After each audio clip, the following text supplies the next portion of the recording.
નમસ્કાર વિદ્યાર્થી મિત્રો, આજે આપણે ધોરણ 9 વિજ્ઞાન પ્રકરણ નંબર 9 બળ અને ગતિના નિયમોનો લેક્ચર નંબર 2 ભણી રહ્યા છીએ અને આગળના લેક્ચરની અંદર આપણે સંતુલિત બળો, અસંતુલિત બળો અને ઘર્ષણ વિશેની થોડી માહિતી આપેલી છે। જો વિદ્યાર્થી મિત્રો તમને અમારા લેક્ચર ગમતા હોય તો લાઈક કરો, સબસ્ક્રાઇબ કરો અને બાજુમાં આપેલા બેલ આઇકનને પ્રેસ કરો। હવે આજે આપણે આગળ 9 ભણી રહ્યા છીએ। તો વિદ્યાર્થી મિત્રો આજે આપણે ગેલિલિયોનો પ્રયોગ ભણાવવાના છીએ। હવે આ ગેલિલિયોનો પ્રયોગ એટલે ગેલિલિયો નામના વૈજ્ઞાનિક છે અને એમણે આ પ્રયોગ કર્યો હતો। કયો પ્રયોગ કહેવાય તો કે ઢાળવાળો પ્રયોગ। એટલે ઢાળનો પ્રયોગ કયા વૈજ્ઞાનિકે કર્યો હતો તો ગેલિલિયો નામના વૈજ્ઞાનિકે કર્યો હતો। આપણે બે ઢાળ દોરેલા છે, આમ ઢાળ આવે ને એવું છે। આ બે ઢાળમાં આપણે શું કરીએ છીએ તો આ બે ઢાળમાં આપણે એવું કરીએ છીએ કે ઉપરથી એક લખોટી છે ને ગબડાઈએ છીએ। એટલે ખબર પડે ઉપરથી ગબડાવો તો ક્યાં જાય, નીચે જાય ને।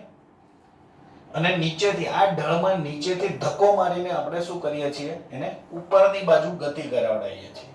એટલે આપણે બે વસ્તુ કરાવીએ છીએ। આ નીચેની તરફ આપણે તીર માર્યા છે એટલે નીચેની તરફ છે અને આ ઉપરની તરફ ગતિ કરાવીએ છીએ। શરૂઆતનો વેગ હોય તો એને આપણે v1 કહીએ છીએ અને અંતિમ વેગ હોય તો આપણે એને v2 કહીએ। એટલે આપણે અહીંયા લખ્યું છે આ v1 અને v2। અહીંયા પણ આ શરૂઆતનો છે એટલે એને આપણે v1 કીધું કે v1 અને v2। તો આગળ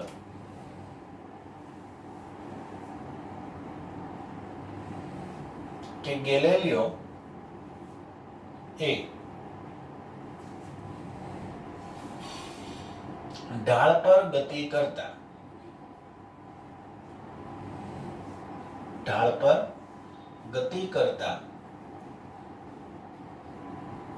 પદાર્થ માટે કરેલા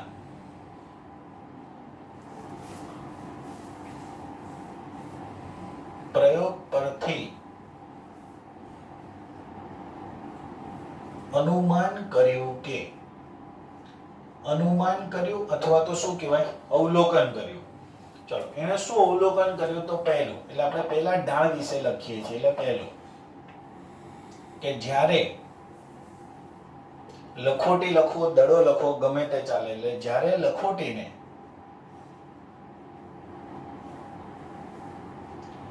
લખોટી ઢાળવાળી સપાટી પર આપણે ઉપરથી નીચે આવવા દઈએ છીએ। એટલે એવું લખીએ ઉપરથી નીચે તરફ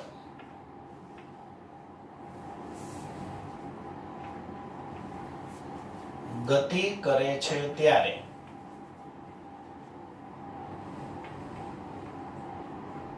તેનો વેગ, ચલો ભાઈ બધાને ખબર છે વધે કે ઘટે।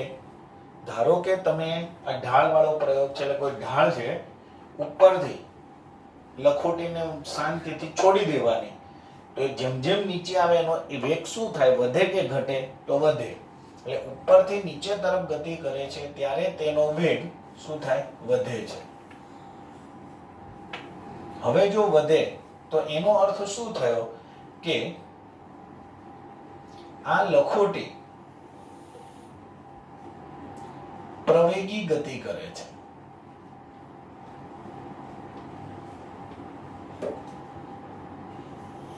હવે આ પ્રવેગી ગતિ એ શું પાછું તો એ તો આપણે આના 8મા ચેપ્ટરની અંદર આપણે સરસ ઉદાહરણ આપીને સમજાવ્યું હતું કે પ્રવેગ અને એક્સિલેટર કહેવાય। આપણે નહીં કહેતા ગાડીનું એક્સિલેટર આપેલા પ્રવેગ આપે, એક્સિલેટર વધારે છે તો વેગ શું થાય છે, વધે। જ્યારે વધતો હોય ત્યારે એને પ્રવેગી ગતિ કહેવાય।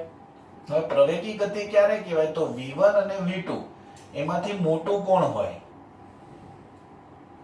શરૂઆતનો વેગ વધારે હોય કે છેલ્લે અંતિમ વેગ વધારે હોય તો ખબર હોય અંતિમ વેગ વધારે હોય તો એનો મતલબ એવો થયો કે v1 લેસ ધેન v2। કેમ કે આની અંદર આના કરતા નીચેનો વેગ વધારે હશે એટલે કોણ મોટું થઈ ગયું તો v2 મોટો થઈ ગયો। તો આ કઈ ગતિ કહેવાય, પ્રવેગી ગતિ કહેવાય। ચલો આવું ના આવું બીજું આ બીજા ઢાળ વાળું લખીએ કે જ્યારે લખોટી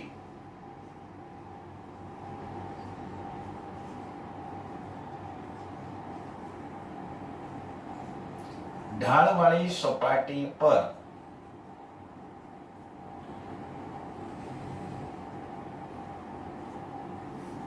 નીચેથી ઉપર તરફ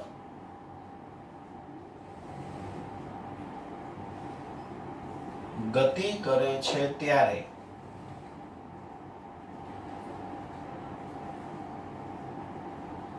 તેના વેગમાં શું થાય? તો ઘટાડો થાય. તો કોઈ પણ વસ્તુ તમને ખબર છે કે નીચેથી આપણે ઉપર જવા દો તો જેમ જેમ ધીમે ધીમે ઉપર જાય એનો વેગ શું થતો હશે? ઘટતો જતો હોય. સાચી વાત ને? આપણે દડાને આમને ઉપર ઉછાળો છો તો શું થાય? તો વેગ ઘટે છે ને એટલે નીચે આવે છે. જો આમ ફેંકો વેગ વધતો હોય તો શું થાય? ગયું. જે ફેંકો એ બધું ગયું.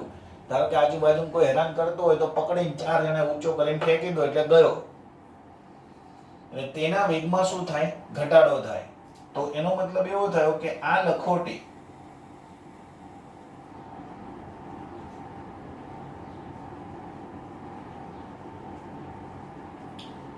પ્રતિ પ્રવેગી ગતિ કરે છે. પ્રતિ પ્રવેગી એટલે શું? તો ધારો કે તમે એકદમ બાઇક ચલાવીને જાઓ છો, રસ્તામાં ગાયું કે બાયું ઉતરે તો બ્રેક મારવી પડે ને? તો બ્રેક મારવાની. કેમ કે જો ગાય ઉતરે તોય બ્રેક મારવી પડે ને બાયું ગમે ત્યારે અમદાવાદમાં ઉતરે તોય બ્રેક મારવાની. એટલે જ્યારે પણ ઉતરે ત્યારે બ્રેક મારો તો એ ગતિ શું થઈ ગઈ? તો ઘટી. તો ઘટી એનો મતલબ શું થઈ ગયો? પ્રતિ પ્રવેગી ગતિ કરે છે. તો એની અંદર આપણે v1 અને v2 સ્વરૂપે લખીએ તો જો સાંભળો, v1 મોટો હોય કે v2? તો ખબર પડી જાય કે આની અંદર કોણ મોટો હશે? તો v1. કેમ કે સ્ટાર્ટિંગમાં વેગ વધારે હતો, ધીમે ધીમે વેગ શું થયો? ઘટી ગયો. હવે આને એક ઢાળવાળો પ્રયોગ કર્યો હતો. આવો ને આવો એને શું કર્યો હતો? બીજો ઢાળવાળો પ્રયોગ. હવે એ આપણે ખાલી સમજાવીએ છીએ. જો સાંભળજો. હવે ગેલિલિયોએ 2 ઢાળવાળો પ્રયોગ કર્યો. એટલે 2 ઢાળ આવા સમાન ઢાળ લીધા. બરાબર? એની ઊંચાઈ પણ સમાન. એટલે જમીનથી એની ઊંચાઈ, આ ઊંચાઈ કહેવાય સમાન. અહીંયાથી એને લખોટીને છોડી દીધી તો એ લખોટી અહીંયાથી તે એટલું ને એટલું અંતર કાપે અહીંયા. કેમ કે ઢાળ બંનેનો કેવો છે? સમાન. એટલે આમનેમ શું થશે? પેલી લખોટીની ગતિ ચાલુ રહેશે.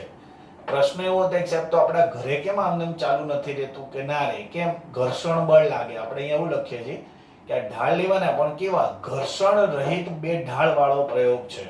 એટલે લખોટીને અહીંયાથી છોડી દઈએ તો એ એટલું ને એટલું આ બાજુ અંતર કાપે અને અહીંયા પાછો આવી જશે. આમનેમ ચાલુ ને ચાલુ રહી છે. તો એનો અર્થ શું થયો? કે એને આ કાપેલું અંતર, આ કાપેલું અંતર છે, આ પણ કાપેલું અંતર છે. એટલે આ કાપેલું અંતર બંને બાજુ સરખું. પછી આ સપાટી સાથે જો આ ખૂણો બનાવે, આ 2 ખૂણા સરખા અને આ સપાટીથી આ એની ઊંચાઈ કહેવાય. આ ઊંચાઈ પણ કેવી છે? સરખી. એટલે જ્યારે 2 ઢાળવાળા પ્રયોગ કરીએ છીએ ત્યારે એક ઢાળ ઉપરથી જ્યારે લખોટીને છોડવામાં આવે એટલે કે ગતિ કરવામાં આવે ત્યારે તે એટલી જ ઊંચાઈ પ્રાપ્ત કરે છે અને એટલું જ અંતર કાપે છે. હવે એમાં બીજું, આ જે પહેલું હતું એમ બીજું. બીજાની અંદર આપણે શું કરીએ છીએ? તો જો એક બાજુનો ઢાળની ઊંચાઈ સરખી છે. અત્યારે આ બંને ઊંચાઈ કેવી છે? સરખી છે. આને હું ઓછી કરું છું. જો આ ઘટાડી મેં. બરાબર? એટલે જો આ ઊંચું છે અને આ નીચું છે. બરાબર? તો એનો અર્થ શું થયો? કે અહીંયાથી જ્યારે લખોટી છોડીએ છીએ ત્યારે એને એટલી જ ઊંચાઈ પ્રાપ્ત કરવા માટે વધારે અંતર કાપવું પડે. કેમ? તો કે એને આટલી ઊંચાઈ તો જોઈએ. હવે આ ઢાળ મેં ઘટાડ્યો છે એનો મતલબ એમ ઢાળ તો આગળ છે જ. આ તો પેન અહીંયા ઊભી રહે તો આટલી નાની છે. એટલે આ ઢાળ આટલો છે. અહીંયાથી છોડી દઉં તો જે આમ જશે, આમ. તો એને શું કર્યું? આ વધારે અંતર કાપ્યું.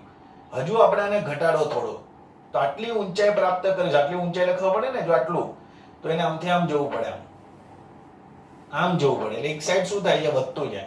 હવે એવું કહે છે કે આ ઢાળ હું 0 કરી દઉં છું. એટલે શું? ખૂણો એનો કેટલો કરી દીધો? 0. તો એકવાર અહીંયાથી છોડી દો તો આ જે લખોટી છે એ પોતાની ગતિ અવિરતપણે ચાલુ રાખે છે. ક્યાં સુધી? કે જ્યાં સુધી એને આટલી ઊંચાઈ પ્રાપ્ત ન થાય. હવે ઢાળ આપણે કેવો કરી દીધો?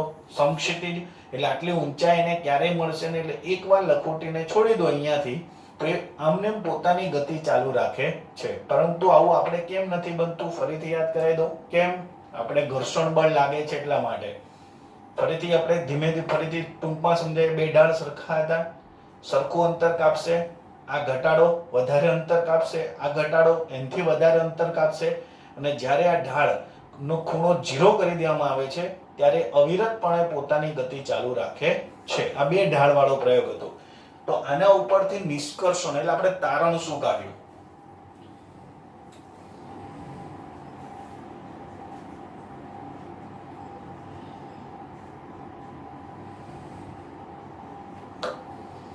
ચલો નિષ્કર્ષણ.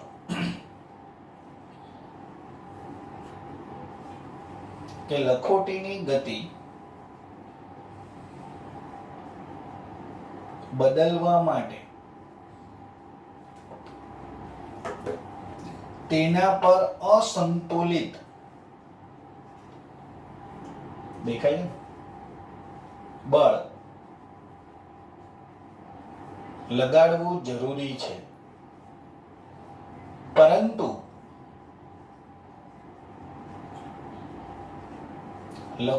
લખોટીની અચળ ગતિ ચાલુ રાખવા માટે કોઈ બાહ્ય બળ જરૂરી નથી. લખોટીની ગતિ બદલવા માટે તેના પર અસંતુલિત બળ લગાડવું જરૂરી છે, પરંતુ લખોટીની અચળ ગતિ ચાલુ રાખવી હોય તો એને વારે વારે બળ આપવાની જરૂર નથી. ક્લિયર? આ હતો આપણો ગેલેલિયોનો પ્રયોગ. પરીક્ષાની અંદર 3 માર્ક્સ અથવા તો 4 માર્ક્સની અંદર પણ પૂછાઈ શકે છે. એના પછી છે ન્યૂટનની ગતિનો પહેલો નિયમ. શું નામ છે? ન્યૂટનના ગતિનો પહેલો. જો આ ચેપ્ટરની અંદર આપણે ન્યૂટનના ગતિનો પહેલો, બીજો અને ત્રીજો આ 3 નિયમ આપણે ભણવાના છીએ. 3 જ્યાં સુધી ફિઝિક્સ ભણશો ત્યાં સુધી કામમાં આવશે. આવા 3 નિયમ છે. એટલે ન્યૂટનના ગતિનો પહેલો નિયમ, અને બધા નિયમો એકદમ સહેલા અને ઉદાહરણ સાથે સરસ, એકદમ મસ્ત ઉદાહરણ, મજા આવે એવા ઉદાહરણ.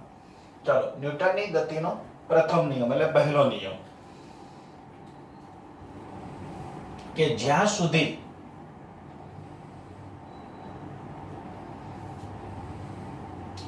સુધી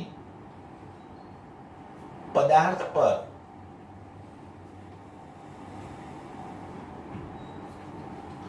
અસંતુલિત બાહ્ય બળ ન લાગે ત્યાં સુધી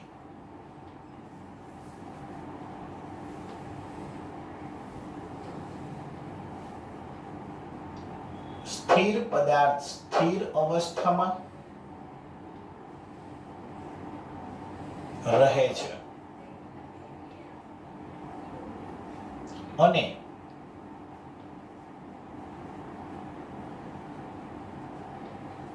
ગતિમાન પદાર્થ પોતાની ગતિ ચાલુ રાખે છે. જ્યાં સુધી પદાર્થ પર અસંતુલિત બાહ્ય બળ ન લાગે ત્યાં સુધી સ્થિર પદાર્થ સ્થિર રહે છે અને ગતિમાન પદાર્થ પોતાની ગતિ ચાલુ રાખે છે. આની અંદર તમે શું શીખ્યા? તો આટલું જ યાદ રાખવાનું. સ્થિર પદાર્થ સ્થિર રહે, ગતિમાન પદાર્થ ગતિમાં રહે. શું યાદ રાખવાનું? સ્થિર પદાર્થ સ્થિર રહે, ગતિમાન પદાર્થ ગતિમાં રહે. એટલે જ્યાં સુધી પદાર્થ પર અસંતુલિત બાહ્ય બળ ન લાગે ત્યાં સુધી સ્થિર પદાર્થ સ્થિર રહે છે અને ગતિમાન પદાર્થ પોતાની ગતિ ચાલુ રાખે છે. આ નિયમને ન્યૂટનના ગતિનો પહેલો નિયમ કહે છે. હવે આપણે આની સમજૂતી આપી છે, તો સમજૂતી આપીએ.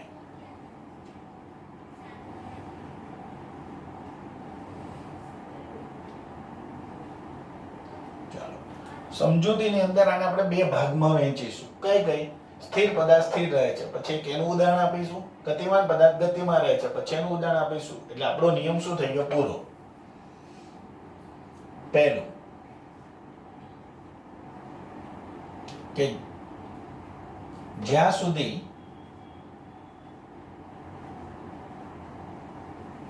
પદાર્થ પર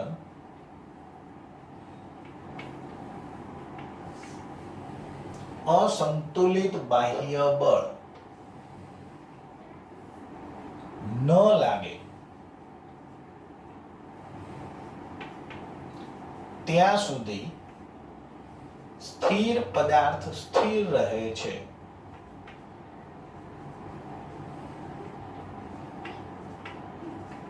ચાલો આપણે શું કરીએ છીએ, આ નિયમના બે ભાગ કરી દીધા. એટલે પહેલી લાઈન હતી ને એક આપણે એનું ઉદાહરણ આપીને સમજાવી દઈએ. ચાલો હું એવું બીજું બી લખી નાખીએ. જે ગતિમાન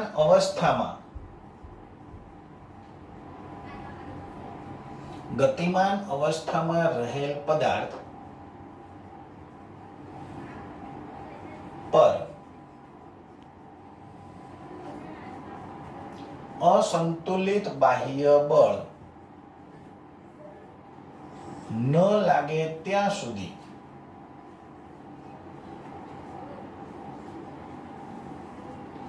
એ અચળ વેગથી ગતિ કરે છે. એટલે શું લખ્યું? જ્યાં સુધી પદાર્થ પર અસંતુલિત બાહ્ય બળ ન લાગે ત્યાં સુધી સ્થિર પદાર્થ સ્થિર રહે છે. આવું ને આવું લખવાનું. જ્યાં સુધી પદાર્થ પર અસંતુલિત બાહ્ય બળ ન લાગે ત્યાં સુધી ગતિમાન પદાર્થ પોતાની ગતિ ચાલુ રાખે છે. હવે ઉદાહરણ આપો કે ભાઈ આ સ્થિર પદાર્થ સ્થિર રહે એવું કહ્યું તો ઉદાહરણ આપી દઈએ કે ચાલો ટેબલ પર પડેલ પુસ્તક, ટેબલ પર રહેલું પુસ્તક પર જ્યાં સુધી બાહ્ય બળ ન લાગે ત્યાં સુધી સ્થિર રહે છે. સાચી વાત ને? ટેબલ ઉપર પુસ્તક પડ્યું હોય જ્યાં સુધી આપણે એને ન અડીએ ત્યાં સુધી એ સ્થિર રહે છે. ધારો કે વિચારી લો કે શિયાળાનો સમય હોય, 11:30 રાતના 12 વાગી ગયા હોય, આમ વાંચતા હોય બાજુમાં પુસ્તક પડ્યું હોય ને આમ ઓટોમેટિક આમ હલ્યું હોય થોડીક વાર, મજા આવે ને? કેવો અનુભવ થાય? એ બધું ચોવડો મૂકીને ભાગી જઈએ. વિચાર કરો આમ શાંતિથી આપણે આ બાજુ વાંચતા હોય ને આ બાજુમાં પુસ્તક પડ્યું ને આમ ઓટોમેટિક આમ હલ્યું હોય તો પણ ના હલે. શું કામ? ટેબલ પર પડેલું પુસ્તક જ્યાં સુધી બાહ્ય બળ ન લાગે ત્યાં સુધી એને કશું થાય નહીં. એટલે સ્થિર પદાર્થ શું રહે છે? સ્થિર. આ વાક્ય શું લખાય બોલું છું. ટેબલ પર રહેલું પુસ્તક પર જ્યાં સુધી બાહ્ય બળ અસંતુલિત બાહ્ય બળ ન લાગે ત્યાં સુધી એ પુસ્તક સ્થિર રહે છે. ચાલો હવે આનું આપી દઈએ ઉદાહરણ.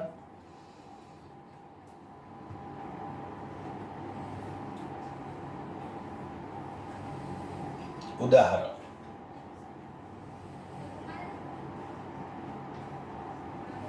કે ઘર્ષણ રહિત સપાટી પર દડાને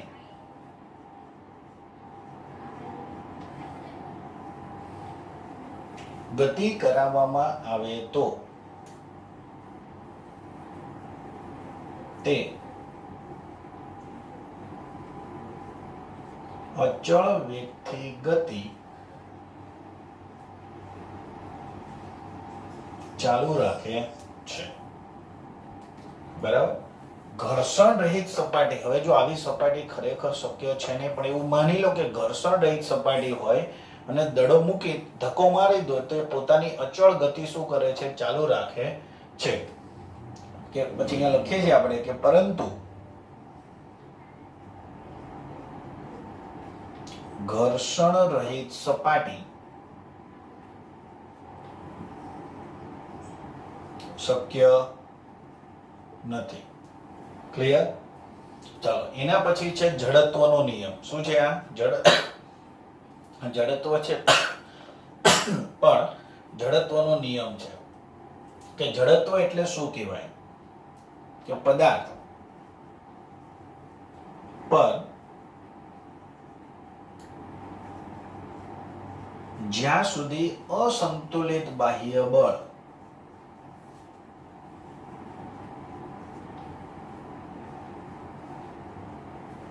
ન લાગે ત્યાં સુધી પદાર્થ પોતાની સ્થિર કે ગતિમાન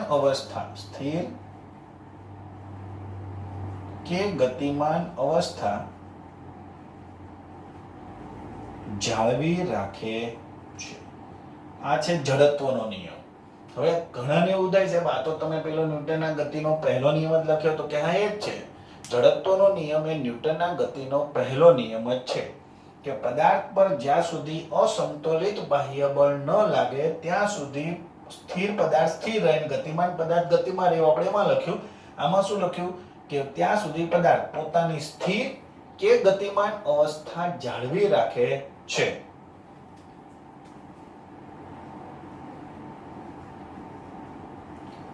પદાર્થના આ ગુણધર્મને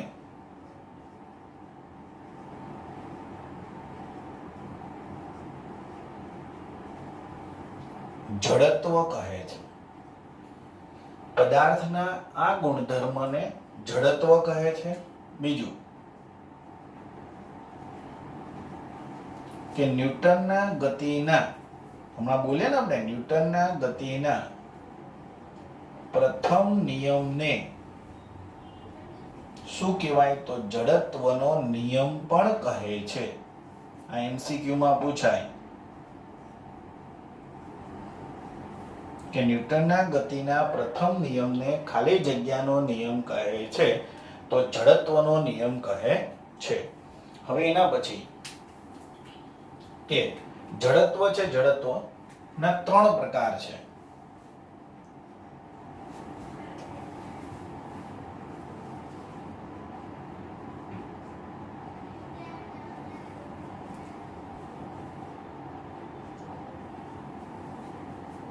જડત્વના 3 પ્રકાર.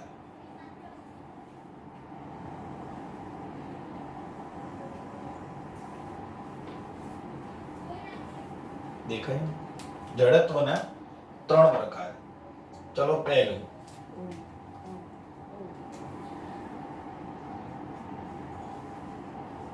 સ્થિર સ્થિતિનું જડત્વ. સ્થિર સ્થિતિનું જડત્વ.